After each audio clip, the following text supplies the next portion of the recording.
Questions.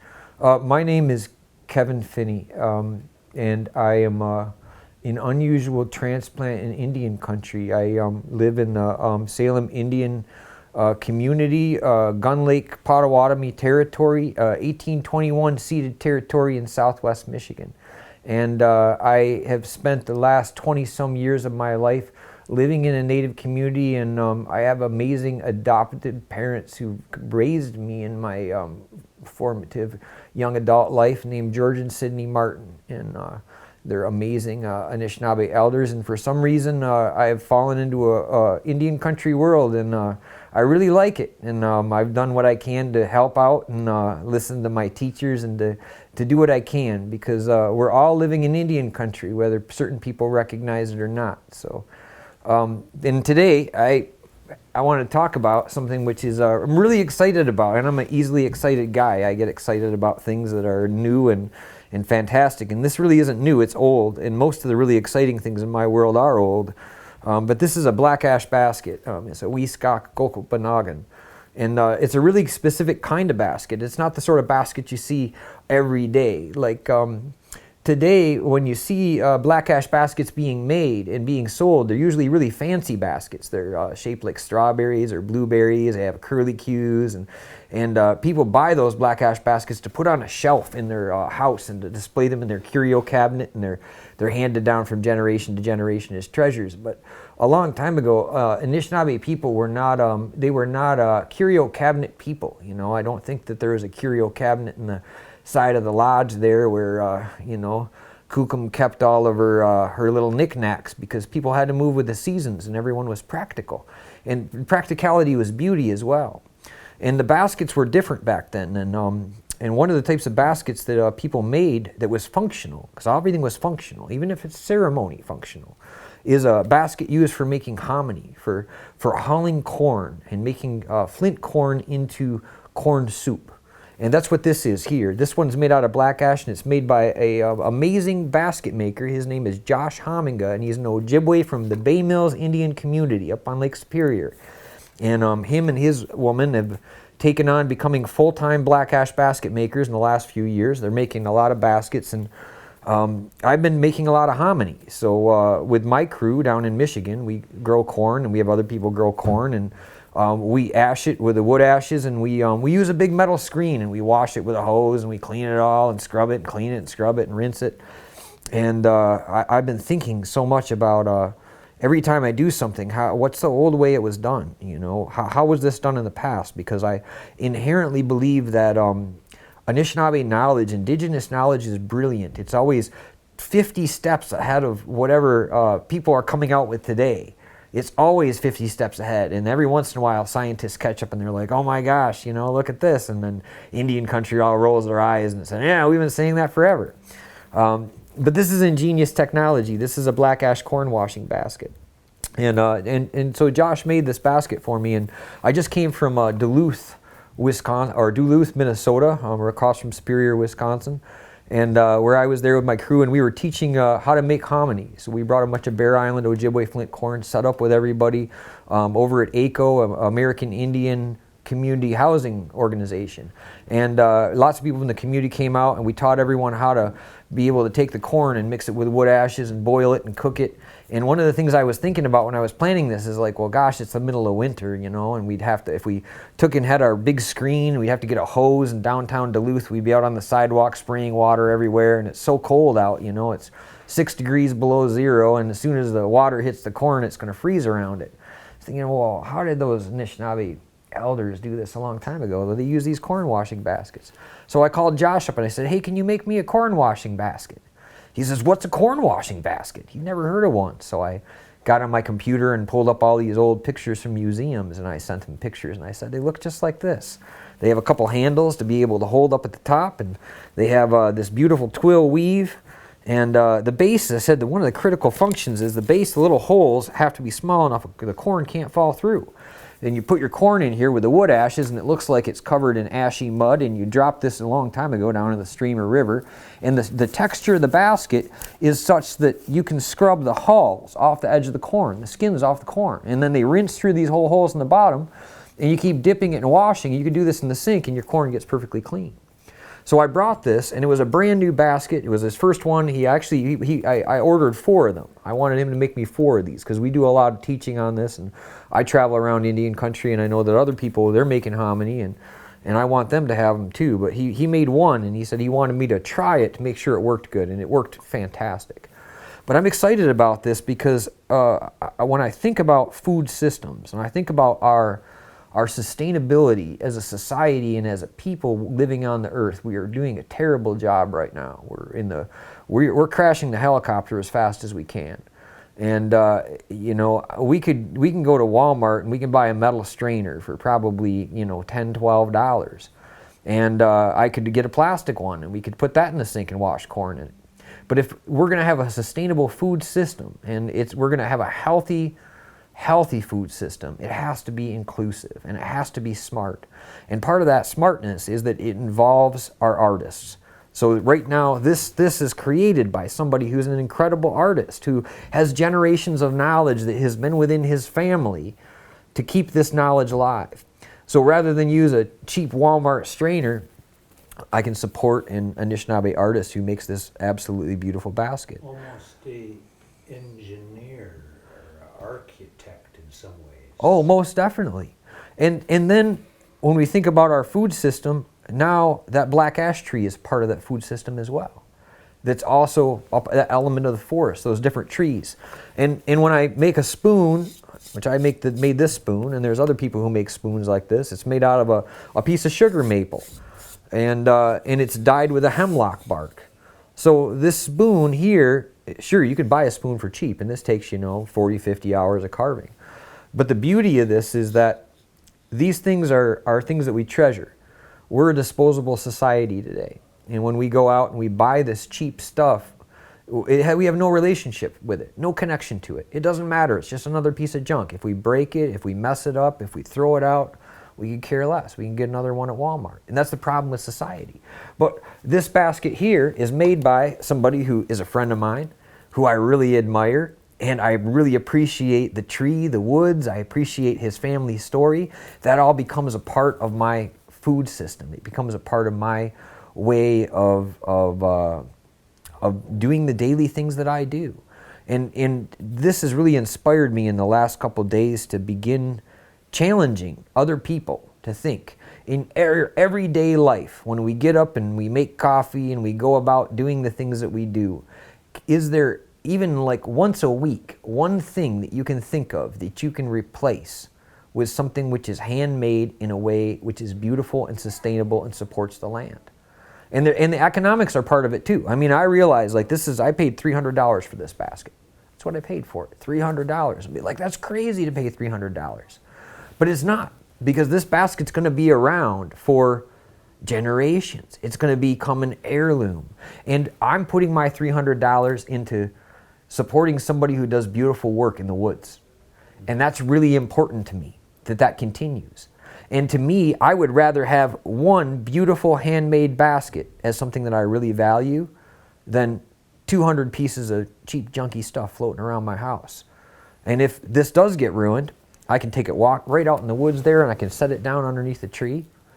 And 5 years later, it just goes back to being the land, just like you and just like me. It's a sustainable part of the system. Let's talk about that. You talked about how easy it's to go to Walmart and get a plastic ladle. You talked about being in Duluth, across from Superior, Wisconsin, where the Husky Petroleum Company had one of the largest refinery fires last summer. You're not too far from Standing Rock, North Dakota, where thousands of Indigenous people and allies came together to try to stop a pipeline.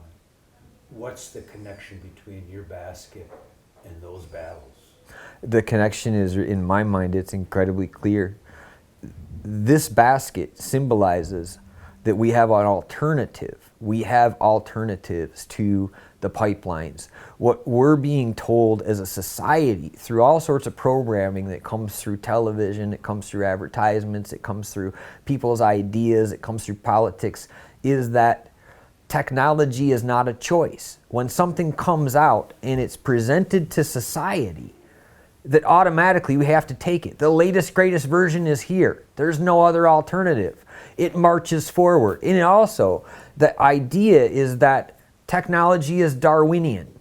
Darwinianism is there's an evolutionary scale, that this is primitive and outdated, and that the iPhone in my pocket right now is advanced and complicated, and it's brilliant. And I would disagree with that. I don't believe it is at all. And so I think that we have solutions, and the solutions are all around us. And those solutions involve us making day-to-day decisions on the ground of where are we putting our money? How are we using our resources? We have to think about it. We have to think about it. Like, I think about it all the time, you know, like my youngest daughter, she's 13. She's so amazing. She said to me that her dream when she grows up, somebody asked her this, I was here with her, and she said, my dream when I grow up. What do you want to do when you grow up? She says, I want to live in the woods. And they said, oh, what do you want to do in the woods? She says, well, I want to live in the woods. She says, I want to trap muskrats. She says, well, you're going to have like a cabin? She says, yeah. She says, I want a cabin. They said, you're going to have a wood stove? No, I don't want a wood stove. She says, I want a fire. I want an open fire pit. I don't even want a wood stove. She goes, I like having a fire. And she said, I want an outhouse. I want an outhouse. Her dream is to have an outhouse. And this adult kind of looks at her like, well, why do you want an outhouse? She said, because our water is precious and we shouldn't poop in it. I thought, wow, that's really revolutionary. We're thinking that we have all of these things that somehow make us comfortable and make us rich and make us wealthy. But our idea of wealth is skewed. My 13-year-old daughter, her vision of a wealthy life is a life where she's surrounded by beauty and the land, where she's free, where she has good water, and where she has wonderful relationships with everything which is around her. And the wealth is the relationships, which is the basket as well. And that's the problem with the oil. That's the problem with the pipelines, is that the majority of people don't identify relationships with anything. They've isolated themselves. They've isolated themselves from nature by saying that human beings are not nature. Like there's either like, well, this is, they say, well, you know, that's nature, that's a tree, but this is man-made. Well, gosh, this isn't natural. Well, we're all natural. Obviously, we're all natural. We're another animal on this planet. We're another being which is put here. But people isolate themselves from the relationships. And through our relationships, we can have a quality of life, but we have to decide. It's like the basket. We have to decide. To me, having good friendships with people and having things which are beautiful and meaningful, even if there's less of those things, that to me is wealth. And I think we need to begin thinking in that sort of way. And we can begin to cut ourselves off because it's problematic. You know, we can't keep taking from the earth in the way that we're taking. We've been told that this lie that technology and science is going to save us. Science is going to save us. We've had scientists and academics from the Western tradition marching our society forward for the last few hundred years. And it's not getting any better. Science is not going to save us because science doesn't involve ethics. And it doesn't care about relationships. And that's what indigenous knowledge has. That's what indigenous people have, is that they have ethics. And those ethics are inherently a part of every single thing. So the voices of elders are the answers. The way in which we harvest and we work with the earth, that's the answer. And it's not stagnant. It's not stuck in time. Just like this basket, it's not stuck in time. Because all of those teachings, all those cultural solutions are given in a way, a loving way by the Spirit, and they're always applicable. They'll always adapt to whatever our new situation is. It's been that way for thousands of years. We worry about invasive species. Maybe we should, maybe we shouldn't. I've heard some elders say, there's always been new plants coming here. Maybe we don't know them, and maybe we don't know what their gifts are here and their role is here. Maybe we need to understand them better. Things are always changing. But we need to understand what our role is within that. And I think we can do it in little ways to start. But just making our own decisions every day. What are we doing? What are we using? Like I think when it comes to this oil, like you think about plastic, I say a lot of times, man, if I was a lawmaker and I could pick out one law, I would have a law that everyone would have to keep whatever garbage they produce on their own land, wherever the hell they live. You go to the gas station, you buy the candy bar. Oh, the candy, that Snickers bar looks great. You bring it home and you're like, where am I going to put the wrapper? I'm going to put it under the bush in the cupboard. You know, like 3 weeks later, you're going to start making different decisions because we imagine that it all goes away. But that Snickers wrapper's there for 6,000 years. Don't tell me that it's advanced technology. I mean, look, you can spend your whole lifetime on the land, and if you find one little flint arrowhead or one chip of pottery from somebody from all of those 10,000 years before us, you're lucky and you're like, wow, I touched this thing. That's how thoughtful and ingenious that way of living is. I got two quick questions. Yeah, you bet. Talk a lot about the potential yesterday of hemp, a reintroduction of a plant that grew wild here in North America, from my understanding. Yes. What do you see the potential of hemp in regards to environmental issues? I think hemp has a massive potential for us as a fiber. I think it has potential as a medicine. It has a potential as a fuel. We have understood and known since the beginning of time, since there's original knowledge, and that original knowledge that has been given to people involves the knowledge of plants and knowing that each plant comes here to help us and give us gifts. And hemp is a plant much like mandamin, much like corn, which has given to human beings a lot and is willing to help us. It's a plant that's willing to help in huge ways. When we're looking at the potential of wanting to have sustainable fuel, I mean, building homes, keep maintaining our forests, which provide our oxygen and provide a habitat for all of the other beings that we share this planet with. And we're deforesting those, and we can replace growing vast amounts of corn that's produced for animal feed and for corn syrup and cornstarch and all sorts of things which are killing us with diabetes. We can replace that with something which produces oxygen and fiber and doesn't require a massive amount of fertilizer in the soil and chemicals. It's a plant which is willing to help us right now at a time when we need that. And I really think, you know, we need to be going at this point in time and petitioning the plants to help us, petitioning the trees. And it's not a matter of us saying like, oh, we have it all figured out. This is your job. Like, I really think we need to go to them and we need to ask, will you help us? Because we're spiraled out of control and they all know what they're doing and they have really good things to give for us. One last thing I'd like to have you make a statement about. 100 years from now, someone's going to look at this video and they're going to say, here's a message from Kevin Finney to the 7th generation. What is it? Is there hope or despair, or what is that message? There's always incredible hope.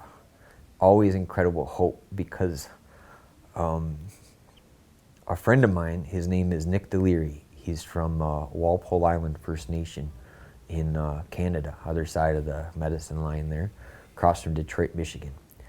And we were set up one time, and he was working with copper, with Musquabic. And somebody said to him, they said, it's really good you're doing this, because otherwise this would all be lost. It would be so sad if all our ways were lost. And he smiled and he said, this can never be lost. He says, none of this can ever be lost. And I kind of thought, what? This is an interesting train of thought. Where's he going? He said, because all of this is original knowledge. He said, where did it come from? He said, this came to our people from the Spirit. It came to us through dreams and visions. It came to us through the plants. Every tree knows what its gifts are. All the animals taught us things. Think about the bear gave all those medicines to the people. all of those animals, all of those relatives, those plants, the land, all have gifts. There's original knowledge and there's natural law.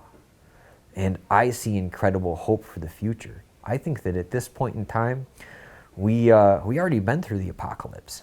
It's already happened. And I see that we're coming out on the back side of it because I see young people today who are turning and wanting to know who they are. And I think they're looking and they're disillusioned with all the things that the generations before were maybe starstruck by. And I see that just like my little daughter whose dream is to live in the middle of the woods and trap muskrats and have an outhouse, I think that these young ones are going to do really, really amazing things. And our job, my job as a person in the middle of my life, I hope, I don't know, I mean, I could kick over at the end of the interview, but I'm happy with the other time I got, is to be able to do what I can to encourage them and to connect them to these things. Because life itself on this earth is good. And being a human being on this earth is good and beautiful. And we can do it in a beautiful way, and they can do it in a beautiful way. And what things will be in the future, it doesn't have to be what things have been in the past. It always changes, but it can change in a beautiful way too. Miigwech. Yeah. Miigwech.